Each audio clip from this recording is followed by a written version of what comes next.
ఇది తక్కువ దిగుబడి, అంటే ఎకరానికి మ్యాక్సిమం 8 క్వింటాలు, 9 క్వింటాలు, 10 క్వింటాలు మాత్రమే వస్తుంది.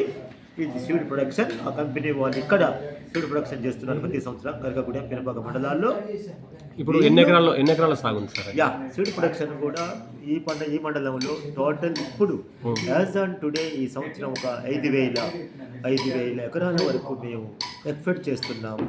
సీడ్ ప్రొడక్షన్ చేసేవాళ్ళు దయచేసి వాళ్ళు కూడా ఎవరైతే ఆర్గనైజర్స్ ఇక్కడ ఉంటారో ఆర్గనైజర్స్ వ్యవసాయ శాఖకు తప్పనిసరిగా సమాచారం ఇవ్వవలసిందిగా మేము మనవి చేసుకుంటున్నాము.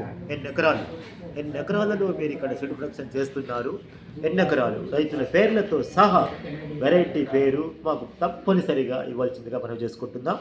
ఎందుకంటే అవి కూడా మేము పరిగణలోకి తీసుకొని వాళ్ళకు కూడా మేము urea all not only urea, all chemical fertilizers వాళ్ళకు కూడా ఇవ్వాల్సిన అవసరం రాష్ట్ర ప్రభుత్వం వ్యవసాయ శాఖ మీద ఉంది. కాబట్టి ఎవరైతే ప్రైవేట్ కంపెనీస్ ఇక్కడ సీడ్ ప్రొడక్షన్ చేస్తున్నారో ఇక్కడ ఈ మండలంలో దయచేసి మీరు మాకు మీ యొక్క ఆల్ పర్టికులర్స్ ఫార్మర్ వైజ్ విస్తీర్ణంతో సహా మాకు ఇవ్వవలసిందిగా మేము మనవి చేసుకుంటున్నాము. దాన్ని బట్టి మేము ఇండెంట్ మా local agriculture officer, quality control inspector, fertilizer inspector వారు ప్రతి వారం ఈ క్రాప్డ్ ఏరియాని బట్టి వారు ఇండెంట్ ప్లేస్ చేస్తారు జిల్లా అధికారి గారు వెంటనే మాకు సప్లై చేస్తూనే ఉంటారు. ఆడ మగ విత్తనాల విషయంలో సార్ ఇది?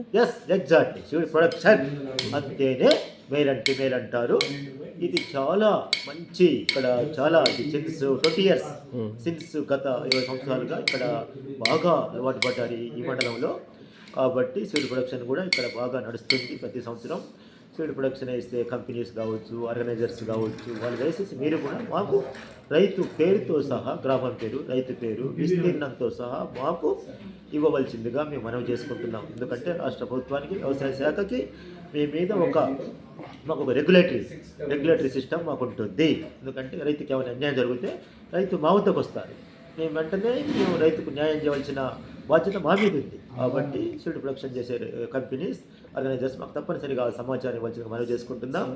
యూరియా నిరంతర ప్రక్రియ ఇప్పుడే నాట్లు స్టార్ట్ అయినాయి. ఇది మేము కంటిన్యూస్గా ఇది ఒక 4-5 నెలలు ఉంటుంది నిరంతర ప్రక్రియ. ఏం భయపడొద్దండి. రైతులకు మేము పకడ్బందీగా యూరియా సప్లై చేయడానికి అన్ని ఏర్పాట్లు మేము చేసుకున్నాము. Thank you so much. Thank you sir.